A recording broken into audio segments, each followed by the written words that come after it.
Right back with rational thinking versus knee-jerk reaction. Okay? This week, I feel like it's still got some residual emotions from last week. Okay, the team righted the ship, but because the way the game ended, people aren't necessarily as satisfied as they should be, and rightfully so. Okay? This week's knee-jerk reaction is the way we won that game is completely unacceptable. Unacceptable. The defense has to do a better job of shutting teams down. We already got steamrolled last week by Jacksonville. Now they come back and then let the Houston Texans get back in it again this time. What in the world is going to happen against a better team? Okay? Rational thinking says this issue is not as widespread as everyone is making it sound. Okay, it's making it sound like I've even heard rumors over the last 2 weeks that Staley was on the hot seat and nobody in the building liked him. Yeah, it's what Colin Cowherd was saying, so it's not like some little social media troll was saying it.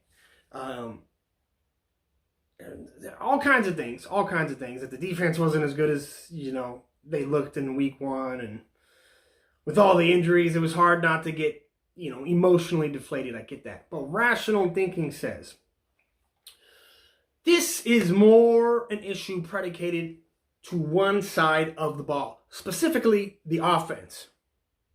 Well, what are you talking about, Zach? We're talking about Bull Bible. The offense doesn't give up points. Well, yeah, sometimes they can, right? Field positioning, which wasn't really the case this week. But also, if your offense is completely stalling, okay? And I believe this full throttle, okay? If your offense cannot stay on the field, you can only ask your defense to do so much after being on the field for X amount of snaps. And then after a while, you start giving up a lot of points at the end of the game because that defense is worn down. They're exhausted. Okay? You know how rare it is for a 2,000 Ravens defense to come along where no matter what, they'll just carry the whole team on their own? Especially with today's offenses, it's not really like that. Okay? Typically. Okay? Just so everybody kind of has an idea of what I'm talking about. Typically, on average, a defensive player who's a starter will play 38 to 45 snaps per game. 38 snaps to 45 snaps per game.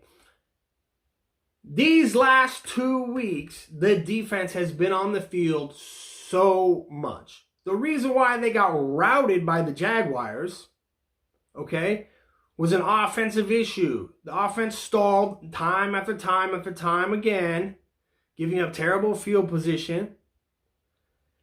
And remember what I said about 45 snaps per game? Okay, the defense for the Chargers was on the field 42 snaps in the first half alone.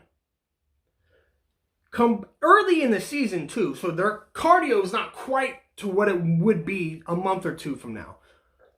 Were completely worn down, which is why they started hemorrhaging points. Now this week in particular against Houston, they did a much better job. They were only on the field in the first half, the defense about, I want to say it was either 26 or 28 snaps.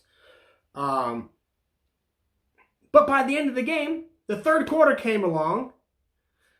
All of a sudden, they started changing the play calling on the offensive side of what was working in the second quarter.